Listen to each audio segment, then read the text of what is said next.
别人遛狗牵狗绳，大爷遛狗用小推车，已经70岁高龄的大爷每天推着自家爱犬在小区里散步，这场面不禁让人怀疑，这究竟是遛狗还是遛人呢？这只狗狗可不是普通的小狗，而是一只退役的缉毒犬，狗狗名叫贝贝，是一只纯种德牧，和大爷相识15年了。在15年前，大爷光荣退休，和老伴商量着养了一只德牧，并给它取名贝贝。贝贝小的时候不仅长相招人喜欢，还非常机灵，是一只尽职尽责的看门犬。年仅1岁的贝贝成为小区老人们最喜欢的狗狗，也是最厉害的看门犬。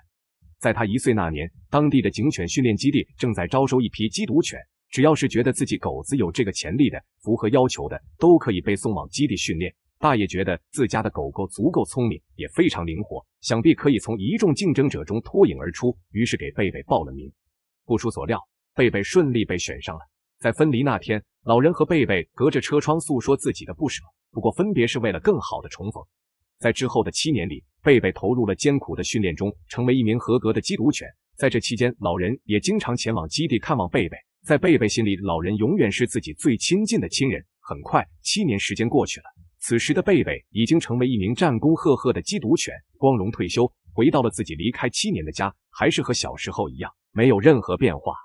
前半生奉献国家，后半生陪主人一起变老，退役警犬有多幸福？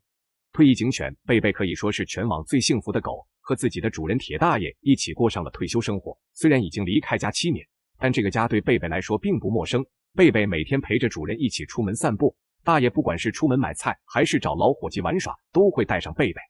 转眼间又过去了7年，这个时候的贝贝已经15岁了，老人也已经70岁了。贝贝年纪大了，身体没有以前那么健康，遭受病痛折磨，无法像以前一样陪着主人散步。而大爷并没有因此嫌弃贝贝，他专门买来的小推车，每天推着贝贝在小区楼下晒太阳。邻居们对此表示非常不解，贝贝已经到了无法正常行走的年纪，何必每天带着他出门呢？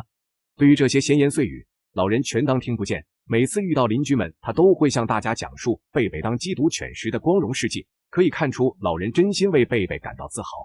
贝贝患病之后已经无法正常排便，担心把家里弄脏，贝贝每次都会出去上厕所，不管是白天还是晚上，只要贝贝需要，主人都会推着小推车带着贝贝去外面上厕所。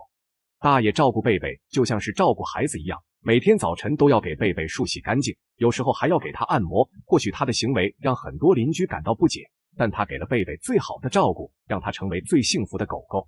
当过警犬的狗就是不一般，这只狗子名叫糯米，为一大家子操碎了心，不仅会自己关电视，还能打开打印机打印试卷，甚至还能帮主人干活。糯米有多聪明？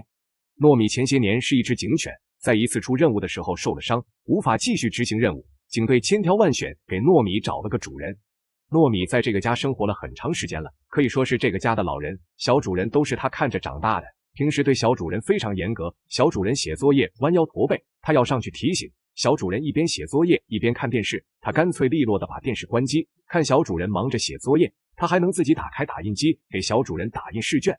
就像是带孩子一样。不过除了在孩子写作业的时候比较严格之外，糯米平时对孩子们非常溺爱。家长不在家，小主人当大王，孩子们趁父母不在家偷看电视，糯米就蹲坐在门口给小主人通风报信。听到门口传来脚步声，糯米一声大叫，孩子们一窝蜂地往房间里跑，谁都不记得要关电视。还是糯米机灵，在主人没有回来之前整理现场，孩子们不叫一声狗哥都对不起糯米对这个家的付出。小主人时常丢三落四，这天一大早急匆匆地出门上学，水杯忘在家里，小主人一个电话，狗哥叼着水杯就往楼下跑，怒骂小主人不长记性。